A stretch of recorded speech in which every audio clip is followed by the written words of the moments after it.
Alex Gray here at the Growing Truth Radio Network, here with Tommy Joe Martins at the Indianapolis Motor Speedway. Tommy Joe, how are you handling the weather so far? Handling like everybody else. We're just waiting around. Unfortunately, it just got worse. So that's not good, and I think we're all just kind of waiting to hear from NASCAR what the game plan is going to be, which, I don't envy them in this spot. This is worst case scenario for everybody, so we're just waiting on the word. Alrighty. So, of course, the big news, just wanted your thoughts on this. Very vocal about NASCAR and everything. Your thoughts about the furniture row racing shutting down. Well, it's unfortunate. You don't want anybody to go out of business. And I spoke on this on Twitter a little bit, and, I've kind of made my thoughts vocal. I think, unfortunately, the way this works is they're the ones, and I say they, I mean the bigger teams. The ones with the biggest budgets are going to be the ones that are going to get hit the hardest, the quickest. And I think that's what happened there with Furniture Row. I think it's easy to point to the sponsor and say, well, the problem is the sponsor backed out. I don't think that's necessarily the case. I think that was maybe the final domino there. But I think the real issue is really just the overall budget of the teams. I just don't think you can possibly expect to have a budget in the operations department of $30+ million and expect to just make up 3/4 of that with sponsorship money. It's just not going to happen in today's world. So I think those teams, like our teams, are going to have to try to come up with a way to cut costs overall. And I think, unfortunately, that's for the most part going to fall on the teams themselves rather than just NASCAR. I think NASCAR is the easy one to point the finger at when it comes to costs, but eventually you're the one spending the money. And so, BJ and this team here operates on a much smaller budget. And I think the teams that are able to do that, they're able to operate closer to, and it's probably impossible to operate purely on the prize money and still race every week, which is why I've also said to the teams, if you get paid more, so let me make that clear. But the ones that are able to operate closer to that are going to be the ones that probably have a little bit longer run in the sport right now. All right. And, of course, there was also recent Xfinity news about the field size being shortened to 38 cars next season. What are your thoughts on that? Well, that was a frustrating thing. I don't think it's really solving anything, and I think that was the frustrations from a lot of the people in the back of the garage. I think the idea behind it was to take some of the money from those two final paying spots and distribute that amongst the rest of the field. Mm-hmm. The problem is those are the two least paying spots. There's last and second to last. So the total amount of money would be about $25,000. And so you start distributing that amongst 38 cars, and it doesn't really wind up being a difference maker. And so essentially you're putting two teams off the racetrack and not really accomplishing anything. And then you find out, and this is more recent, how that money's going to be distributed. And I'm not sure it's going to get spread out through the whole field and just more towards the front of the field, and that's a frustrating thing. You're talking about teams that, again, and I hate doing this, Alex, because I really don't like playing class warfare here inside the garage. Like, we're all racing, right? And I don't get mad at Joe Gibbs for what they spend. Mm-hmm. I do get irritated at the teams at the front of the field saying that they don't get enough prize money, when it's like you're spending $4 or $5 million budgets a year, and you're worried about the $15,000 that this is going to probably add up to over the course of the year. It's just not going to make a difference, and it might be more than $15,000. I'm just saying, for example, it's not going to be a huge difference maker in the budget, but yet you're putting two teams out of business in the back of the field. You're taking two race cars out of the race, mm-hmm. and it's not really changing the bottom line. And so that I think it's a misguided thing. Like, the thing to do, in my opinion, would have been not do anything, or do a whole lot more and cut it a lot more and dramatically reduce the field size down to 32 or something where it would have been a bigger difference to everyone. And I don't see that happening. They're going to stair-step this thing, and it's just going to be a kind of a slower drip down to that. And you're just going to put people out of business along the way, and I find that very frustrating. Yeah, I can definitely see that. I think an easier thing to do, Alex, really, if you just wanted to fix and redistribute the money differently, mm-hmm. would just say you can't start and park anymore, which I know that would really frustrate a lot of the guys that we race with and teams that I respect, and they're doing it. They're doing a start and park to help support a primary race effort, and that's why NASCAR really doesn't get too bothered by the idea of a start and park. If you're doing it to support another car racing the full race, that's okay. But if you just got rid of that, if you said this is not acceptable, which they have done in the Cup Series, well, then essentially the field size would get reduced on its own. I don't think you would have had to have done this. And now, if 37 cars show up, that extra 3 spots, they wind up redistributing the money anyway. So it just, it seemed like such an unnecessary thing to do, and I don't really like the direction we're heading in. Yeah, concerning the fact that when you go back to about... Go ahead, Alex. You're good. Oh, you're fine. Considering when you go back to like the 2007 Daytona 500, you had like 60 cars or so qualify for it, and now we hardly get 40. Yeah. Which is really unfortunate. Because I know the economy has played a huge factor. Of course, I know there's been a lot of issues with the economy in recent years. But steering into the next direction, what's it like to race here at the Brickyard? This is like childhood dream type stuff, right? I mean, we ate at a place called Charlie Brown's Cafe. It's a couple miles away. You just sit in there, and they've got all the pictures and all the race cars and stuff of all the IndyCar greats, and it really just makes you think about the history. I mean, every time you come here, you just think about the history of this and how fortunate we are as Xfinity drivers to be able to run here at this place. I mean, for forever, you didn't run here unless you were in the Indy 500. That was it. And then NASCAR kind of broke the seal on that in 1994, I believe, with the Brickyard. And, going on 25 years now. 25th anniversary. And now we've run the Xfinity race here for 7 or 8 years now. Mm-hmm. And I've been fortunate to be a part of, this is my third one that I've showed up to. Didn't qualify for the first one, but made the one last year, and now running this one. So it's just a special place. The first time walking through Gasoline Alley with my dad and a longtime sponsor of mine, Rodney Reeson, and doing that last year, and BJ gave me the opportunity here. Just the place just makes me smile. It's just a place that when you come here, you remember how fortunate you are to be in this position.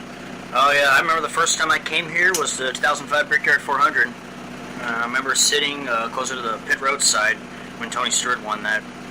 And of course, there's other news that IRP is being renovated. What are your thoughts on that? I think everybody's excited. I mean, the IRP, that's where I made my NASCAR debut, was at IRP in 2009. And it is just an awesome short track, a great size short track. I think that's what really makes the racing, is when you just look at the size of the track and the multiple grooves that place has just naturally had with the progressive banking up by the wall, and the way you can race around there almost 3 wide and make it work. And it's just a great racetrack that I think is exactly the type of thing that our series, the Xfinity series and the Truck Series need. Mm-hmm. And that's not me saying that.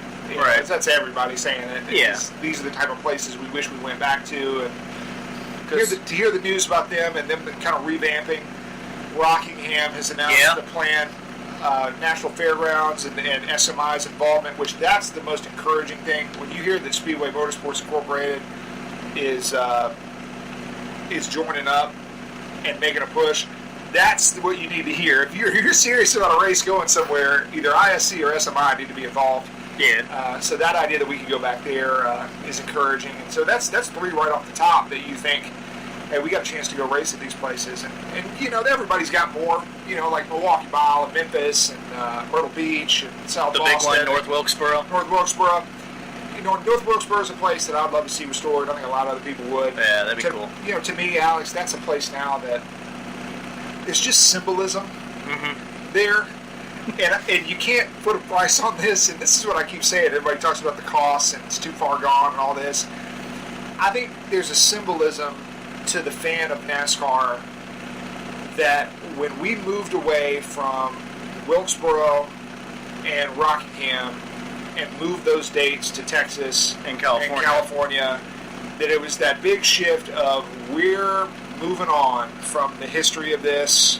Yeah, and we're now a national brand. We don't really care about our roots hitting the big markets. Whether this was true or not, and I'm sure it will be debated on the other side, but that's what it seemed like was happening to the traditional NASCAR fan in the Southeast. And I think there's symbolism there with Wilkesboro that if you were able to get that place operating again, bring an exhibition race, an all-star race, something there to put that place back on the map, that I think that would probably engender quite a bit of goodwill in that fan base that NASCAR is now trying to kind of reach back out to and recapture a little bit.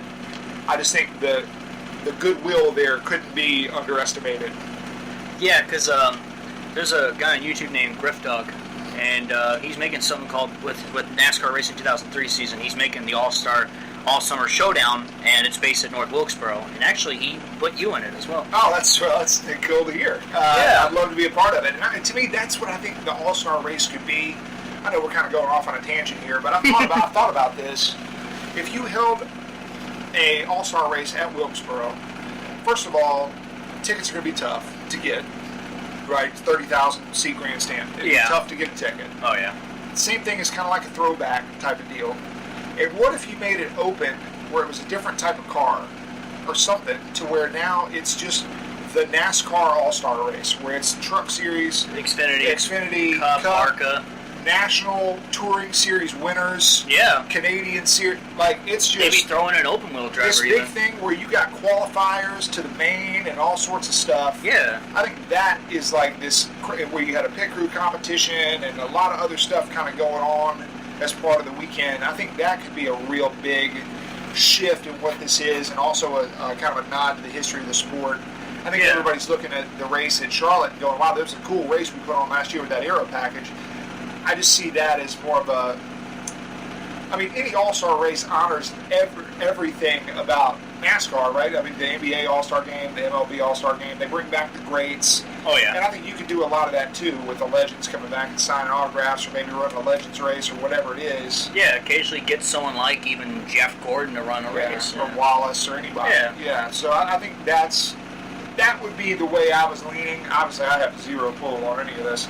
But I think something creative like that to maybe engage the older fans that maybe walked away, that maybe weren't as passionate about this now as they were. Kind of a nod back to them a little bit. Yeah, I had someone talking to me as I was coming here. And he says, like, talking about how we need to try and get younger fans into the sport. Do you agree with that? I think every sport is looking to get younger fans, but I think the way you attract young people, I think our generation, I'm 31 now, your generation is really good at detecting just BS. I think just because you've grown up in a digital age where like the truth comes out very quickly, and honestly, if it's a marketing campaign or if it's something that's really canned or not genuine, you're able to smell it really quickly. Like an advertisement and how those have changed and how everything's changed is like, you can really tell when something's an ad or when something's fake or not really true to what it is. Yeah.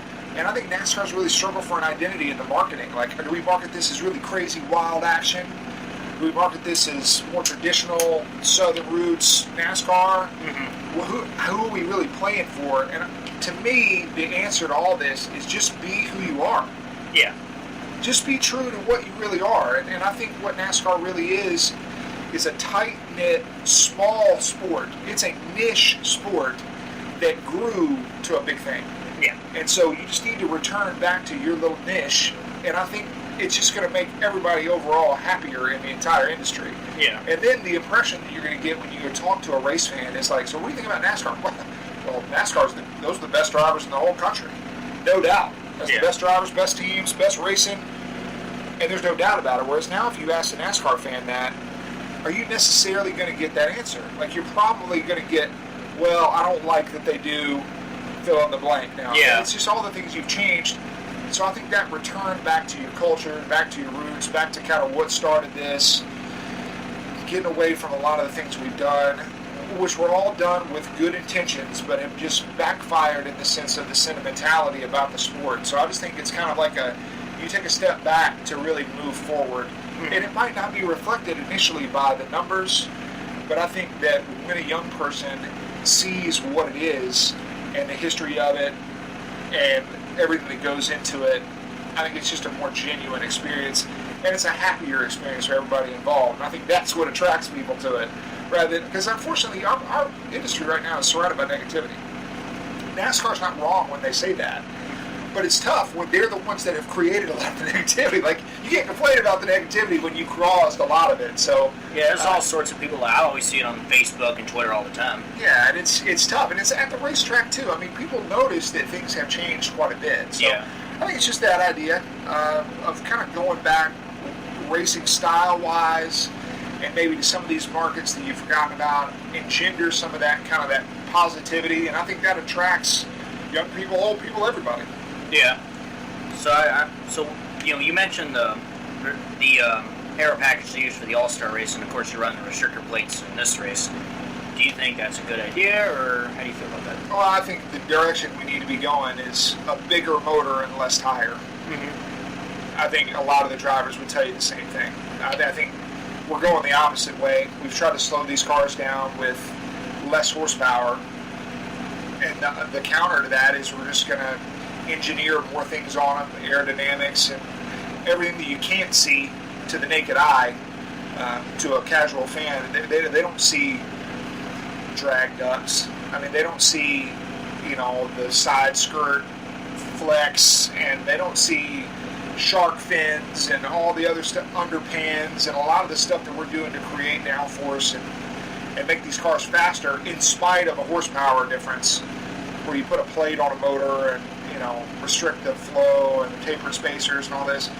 To me, and I'm sure to a lot of the guys, it ought to be a big motor. It ought to be a lot of horsepower, a lot of torque, hard to drive, and less tire.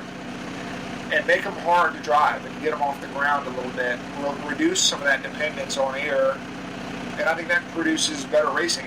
Because then when a smaller team or a bigger team really hits a setup, they're still able to dominate. You're still able to dominate. Mm-hmm. Like, whereas now I think it's more of a overall, you're seeing the same organizations up front every week. It's because they have found something that nobody else has found. Right. As opposed to when you watch a race from 1998, Jeff Gordon didn't qualify on the pole every week. Jeff Gordon qualified 30th at times. There were times he did, but now he would generally find a way to get back up there in the mix.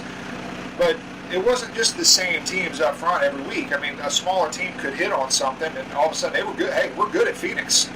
We figured Phoenix out. We got a good setup. Yeah, I noticed that a few times growing up watching NASCAR. I definitely agree with that. Yeah, and so that you don't see any of that anymore, and that's why it's more organizationally based with what they know as an organization, how the organization builds their race cars, as opposed to how did you set that race car up or the skill of the driver. And it's just overall, there's kind of a barrier there you can't cross now. So I think if you were to make the car harder to drive, we go to so many places in the Xfinity Series, like here, for example, where we're not going to lift. And so what can I do as a driver now to make up that difference of his car's better than mine? We're both wide open. So what can I do? Literally nothing. I can't do anything. And I feel like that's, even at the front of the field, people share the same sentiment, which is, if we're all wide open, what am I really doing as a difference maker as a driver? Probably nothing. I can't really do anything. And so you feel like you get the wheel taken out of your hands. And all of us want to compete at a high level, like everybody. I'm talking the guy finishing 25th like me, the guy finishing 5th, the guy finishing 35th. And we all want to compete. We all think we're good. We all want to have a chance to pass each other. And it seems like we're getting rid of that. And it's in the hopes to bunch up the field. Like, I can tell you, that aero package thing would help us a ton. Our small team, we ran Michigan. We ran 15th all day. We wound up finishing 24th. But we were in the mix with the lead pack almost all day. So that's better than we've run everywhere except the speedways. So would it be good for us? Yeah. As a driver, I can't sit here and tell you that I like it. I don't. I don't like the idea that what am I doing that an unskilled driver could do? I mean, you could bring somebody in here that's half as good as me, which maybe that probably wouldn't be a lot, but still, it doesn't matter. Really, the driver's skill portion of this, and I think that's why you got a lot of the pushback from the real front-running drivers and teams. Is they just go, what are we doing? I think the answer is not bring the big teams down. That's not the answer. The answer is bring the back teams up and level the playing field that way. Yeah. And that's just not a question that gets asked very often. Yeah. As frustrating as it is. Yeah. So hopefully we get some racing in here soon. What are your goals and what's the strategy this weekend? Well, we have run so much better this year than we did last year. I think last year I would have told you my goal would have been a top 25. That would have been a really good day. I think we've bumped that up now. We're like a top 20 is what we're shooting for now. Ran 21st or 2nd last week at Darlington. Had a shot at a top 20, didn't finish it off. I feel the same way about this. I mean, I look at that drag duck race we ran at Michigan. Little different, more banking. I think this is kind of an in-between of Michigan and Pocono. It's not quite as bad as Pocono. Because Pocono you had to lift a little bit. We got really spread out there. I don't think it'll be as dramatic here. I think we'll pack up a little bit more. But I think a top 20 is a fair thing. I think anything beyond that is going to be really a bit of a reach. But it's mainly just getting clear of the inexperienced drivers that might be too aggressive too early. And I'm not picking on anybody, but you got to, in these type of races, you got to really pick your spots more, because you can get in trouble real quick. You can get away with going 3 wide around here. You can. That doesn't mean you should. And so it's just that idea of kind of getting clear, find a spot, making sure you're in the right spot. You're around the right people that you trust, and if you get a run, they let you go and kind of figure it out early, as opposed to really having to fight the whole time for everything, and that's when you get yourself in trouble. I can tell you right now, I raced my ass off last year in this race with a couple of JD cars, and I believe Mario Gossam was in the race, and I mean, we were 3 wide. It felt like every other lap. And you're not really going anywhere. Like, we were just still racing with each other the whole time. And it was like, man, why are we doing that? So I think I'm approaching this a little differently now. It's really just about getting your car handling good for the last little stretch. And with the cautions and everything, how it's going to play out. The big question this weekend, Alex, is just the weather. Yeah. Is this going to be like a Michigan deal where they call it short? Probably. Like, if we get it in at all, it's probably going to be touch and go the whole time. Yeah. So are we really racing to just the end of the second stage? Well, then everybody's going to be really aggressive. And so it's really going to be about your restarts, get track position, and it's tough to pass, hopefully, and you kind of dial your race up that way, where you just don't want to give up track position. I don't think tires are going to be a big deal. So it's just a track position race that hopefully you find yourself on the good end of it. Alrighty, and with the season just about winding down, it's hard to believe we're already getting close to the playoffs, too. What's the rest of the season looking like and going into 2019? Yeah, so for BJ McLeod Motorsports, this is kind of the crunch time deal for us, where coming down the stretch, you're trying to take care of some of the equipment. That way, in the off season, instead of having to spend money to fix stuff, you can just improve things. That turns into the big cost, fixing stuff when you don't have any of that income from races coming in, and so you got to preserve. It's almost like the squirrels, storing all the nuts for the winter type of deal. So it's critical for us. Also, points coming down the stretch. I think the 8 car is 27th in the points. I think the 78 I'm driving this week is 25th. We'd like to be right there around the top 25. We want to beat some of the other teams we compete with every week and potentially have guaranteed positions at Daytona. That's something a lot of people would talk about, is you're looking towards that guaranteed spot at Daytona next year in the owner's points, especially with the field shrinking. Yeah. That'll be a real big deal. That's something that we're really aiming towards, and a lot of other guys are too. So that battle there with the 8 car especially, I think our 78 is probably okay. The 8 car is right there on the verge, right there battling with the 76 and a few other cars, the 90 and a few other cars. So it's going to be tight, and you want to be at the front of that little pack. If you're in the back of that pack, you almost have to show up at Daytona thinking you got to qualify on speed. So that's what we're aiming towards, is staying in the points. It's going to be a tight battle, and everybody's going to be amping up here trying to finish better in these races coming down the stretch. Yeah. So I'm lucky that I'm going to get to run about 7 more of them. So I'll be in the seat quite a bit.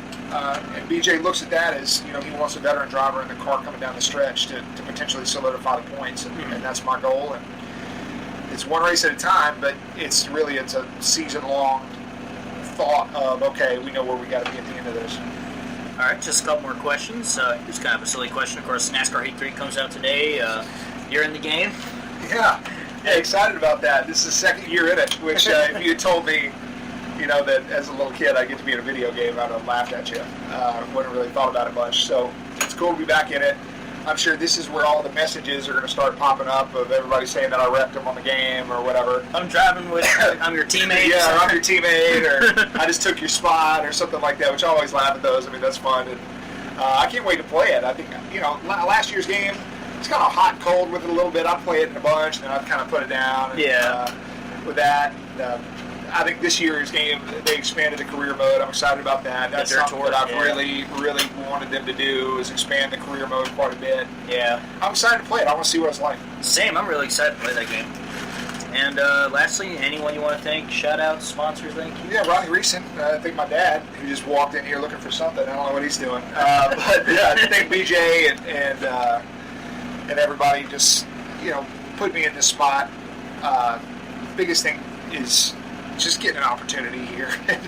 I'm lucky that BJ has trusted me in his cars now for the second year and what might be the third year. I mean, we're kind of in the early stages of talking about what my 2019 plans are going to be, so we're going to shape those up and figure that out here, and then kind of coming down the stretch. I mean, this is silly season for everybody, so trying to figure that out. That's it. Like we talked about earlier, coming to Indy, you just kind of, it makes you think about your position in the sport and how lucky you are to even be here and get to race on a track like this. So that's it. Just thanks to everybody for giving me an opportunity. All right. Alex Gray here at the Grilling Shirt. Thank you so much, Tommy Joe. Good luck this weekend. Thanks, Alex. Appreciate it. Yep.